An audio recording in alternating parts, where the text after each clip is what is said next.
Hello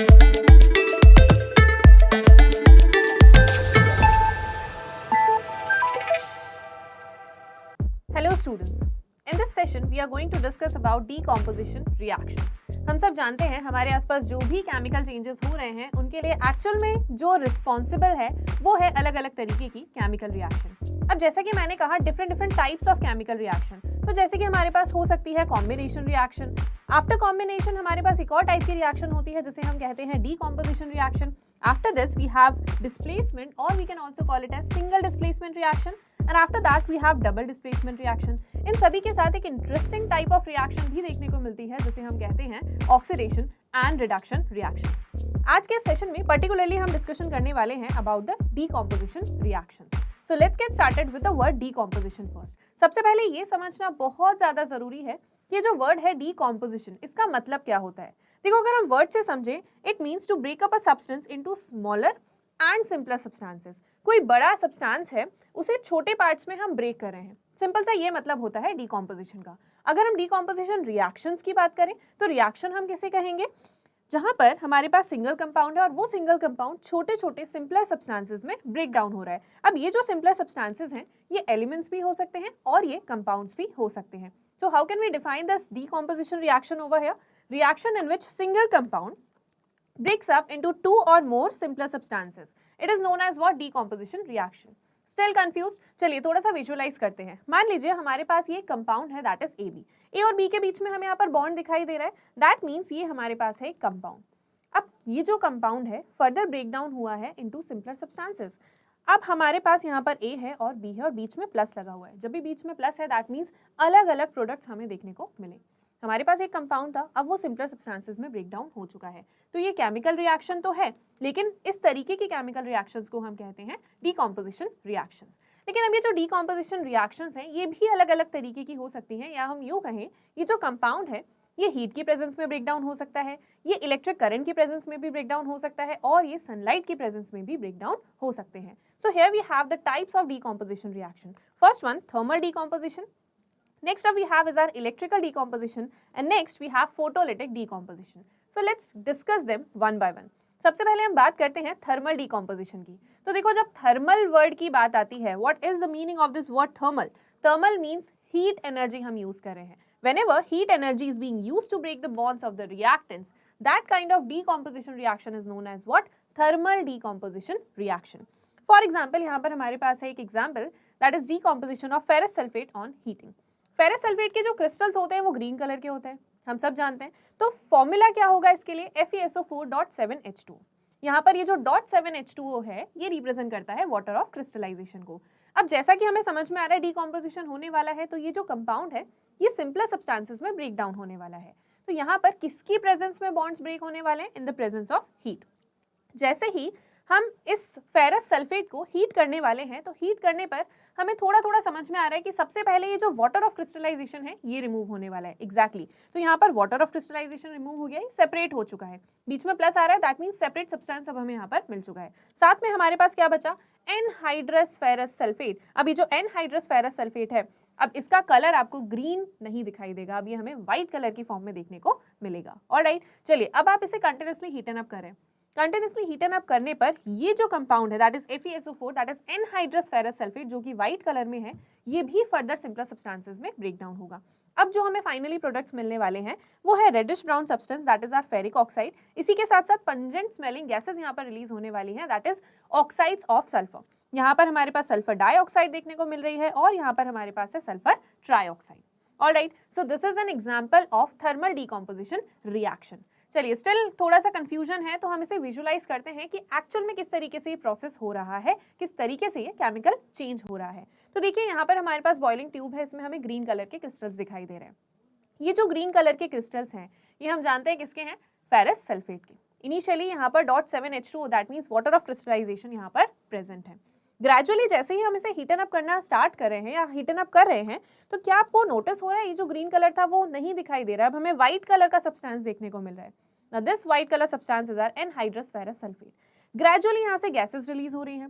अब ये जो गैसेस हैं these are sulfur dioxide and sulfur trioxide जो कि पंजेंट स्मेलिंग गैसेस हैं। Alright, pungent smelling gases. Okay, so last में हमारे पास ये जो सब्सटेंस बच रहा है अब ये ब्राउन कलर का है। ये ब्राउन कलर का सब्सटेंस क्या है? Ferric oxide. सो ये रिएक्शन हुई in the presence of heat. यहाँ पर एक कंपाउंड था जो कि ब्रेक डाउन हुआ है सिंपलर सब्सटेंसेस में।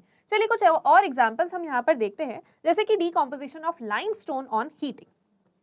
देखो केमिस्ट्री में फॉर्मूलाज बहुत ज्यादा इंपॉर्टेंट होते हैं, तो जैसे कि यहाँ पर लाइमस्टोन लिखा है तो हमें पता होना चाहिए what is this limestone. So limestone is our calcium carbonate. जब हम कैल्शियम कार्बोनेट को हीटन अप करते हैं तो यहाँ से गैस इवॉल्व होती है, that is carbon dioxide gas, और साथ में हमारे पास जो दूसरा प्रोडक्ट बनता है दैट इज आर क्विकलाइम। इसका फॉर्मूला क्या होता है? CaO, that is calcium oxide. तो यहाँ पर भी आप नोटिस कर पा रहे हो हमारे पास इनिशियली एक कंपाउंड है, अब at the product side, reactant side हमारे पास एक कंपाउंड है, एट द प्रोडक्ट साइड हमारे पास दो सब्सटेंसेस हैं और दोनों ही क्या है? कंपाउंड्स। तो ऐसा कोई कंपल्शन नहीं होता जब डीकॉम्पोजिशन रिएक्शन हो रही है तो प्रोडक्ट साइड पर सिर्फ एलिमेंट या सिर्फ कंपाउंड ही मिले, कुछ भी हमें यहाँ पर मिल सकता है, लेकिन एट द रिएक्टेंट साइड हम यहाँ पर एलिमेंट को फर्दर ब्रेक नहीं कर पाएंगे। यहाँ पर हमारे पास क्या होना चाहिए? कंपाउंड। ऑलराइट, चलिए एक और यहाँ पर एग्जांपल है, thermal decomposition of lead nitrate. काफी इंटरेस्टिंग रिएक्शन होती है ये, एग्जामिनेशन पॉइंट ऑफ व्यू से भी इंपॉर्टेंट रिएक्शन है। लेड नाइट्रेट को जब आप हीटन अप कर रहे हैं, अगर हम इसे हीट करें, राइट, एरो के ऊपर जैसे हीट लिखा है दैट मीन्स हम थर्मल डीकॉम्पोजिशन की बात करें। हीट करने पर यहाँ पर येलो कलर का सब्सटेंस फॉर्म होगा दैट इज लेड ऑक्साइड, और इसी के साथ ब्राउन कलर की एक गैस इवॉल्व होगी that is our nitrogen dioxide, और इसी के साथ यहाँ पर ऑक्सीजन गैस जिसका कोई कलर नहीं होता वो भी यहाँ से इवॉल्व होती है। तो यहाँ पर हमने नोटिस किया एक कंपाउंड था, फर्दर ये तीन सब्सटेंसेस में ब्रेक डाउन हुआ है। चलिए इस रिएक्शन को भी थोड़ा सा विजुअलाइज करते हैं क्योंकि ये रिएक्शन इंटरेस्टिंग है और इंपॉर्टेंट है। अगेन यहाँ पर हमारे पास सेटअप है हमारी डिजिटल लेबोरेटरी में। अब हम हीटन अप करने वाले हैं लेड नाइट्रेट को। तो जैसे ही आप लेड नाइट्रेट को हीट करना स्टार्ट करेंगे, हम जानते हैं क्या होने वाला है, येलो कलर के सब्सटेंस का होगा यहाँ पर फॉर्मेशन, राइट। अब यहाँ पर लेड नाइट्रेट को जैसे ही हमने हीट किया तो यहाँ पर गैस इवॉल्व हो रही है जो कि हमें थोड़ी ब्राउन कलर की दिखाई दे रही है, that means we are talking about nitrogen dioxide. और इसी के साथ अब जो व्हाइट कलर था इनिशियली, अब ये येलो में कन्वर्ट होता जा रहा है। क्यों? क्योंकि यहाँ पर नया सब्सटेंस फॉर्म हो रहा है that is lead oxide. Alright, और यहाँ पर नाइट्रोजन डाइऑक्साइड के साथ साथ ऑक्सीजन गैस भी इवॉल्व हो रही है।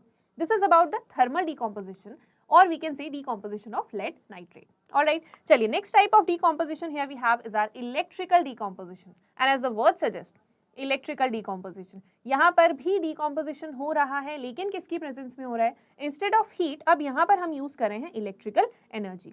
जो भी हमारे reactants हैं, reactants के bonds को break करने के लिए हम electrical energy का use करने वाले हैं। सबसे common example है इस तरीके के decomposition का electrolysis of water। अगर हमारे पास वाटर है, वाटर का इलेक्ट्रोलाइसिस कराया जाए, दैट मीन्स इलेक्ट्रिक करंट अगर वहां से पास ऑन होता है तो हमें वहां पर हाइड्रोजन गैस मिलती है और इसी के साथ साथ हमें वहां पर मिलती है ऑक्सीजन गैस।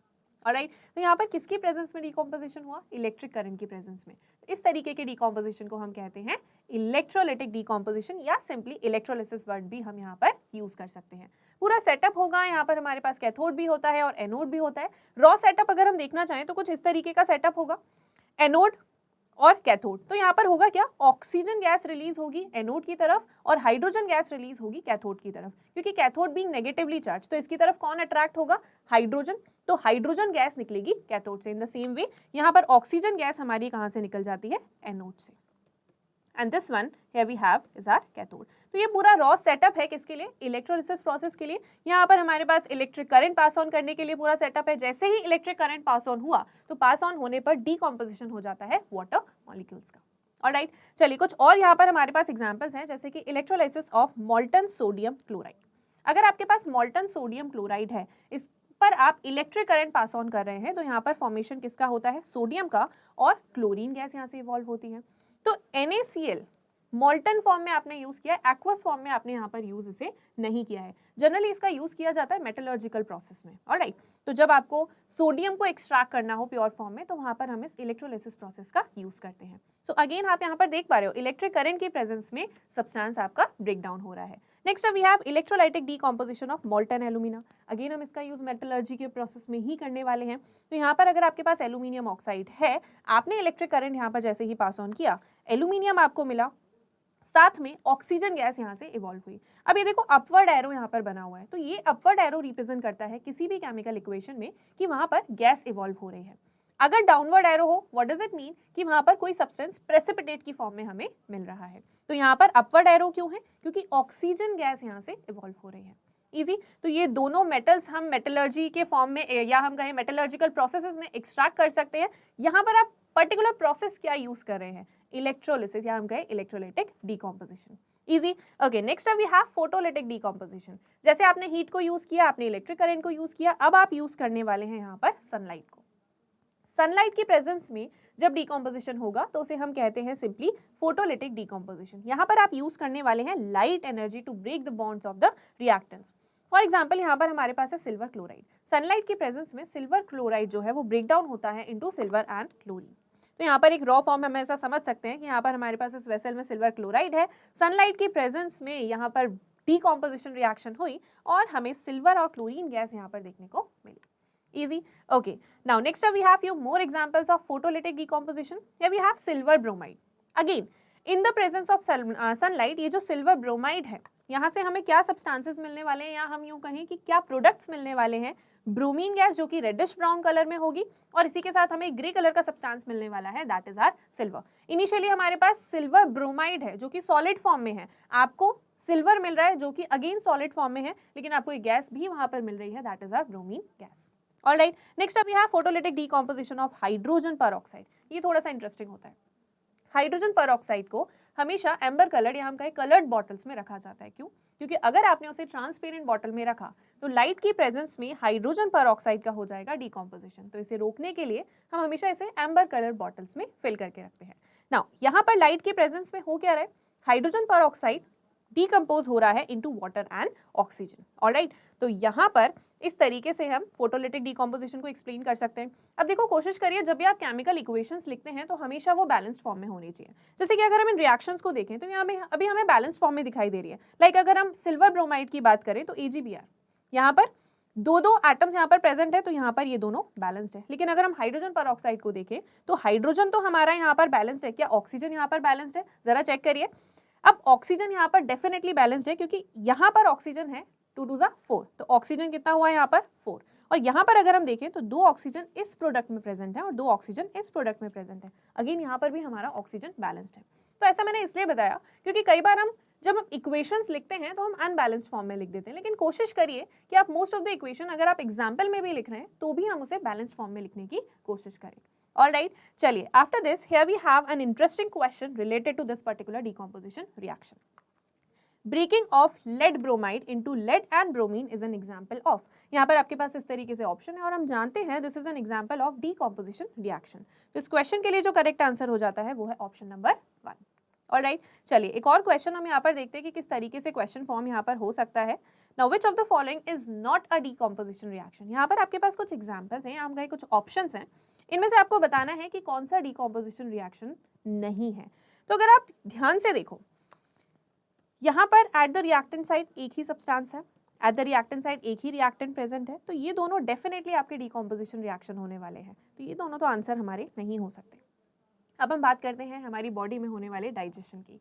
जब हमारी बॉडी में डाइजेशन प्रोसेस होता है तो वहाँ पर भी तो हमारा जो फूड सब्सटेंस है वो सिंपल सब्सटेंसेस में ब्रेक डाउन होता है, तो वो भी एक तरीके से डीकॉम्पोजिशन हुआ। ऑलराइट, लेकिन अगर आप लास्ट ऑप्शन को ध्यान से देखें तो यहाँ पर क्या आपको एक ही रिएक्टेंट दिखाई दे रहा है? नहीं, एक्चुअल में ये केस थोड़ा सा डीकॉम्पोजिशन का ऑपोजिट हम कह सकते हैं, और हम जानते हैं डीकॉम्पोजिशन का ऑपोजिट क्या होने वाला है? Combination reaction. तो this is an example for the combination reaction and this is our correct answer for this particular question, क्योंकि आपसे यहाँ पर पूछा गया था कि कौन सी रिएक्शन डीकॉम्पोजिशन रिएक्शन नहीं है। So correct answer for this question is option number 4 and this is all about this interesting type of chemical reaction, that is decomposition reactions. Thank you.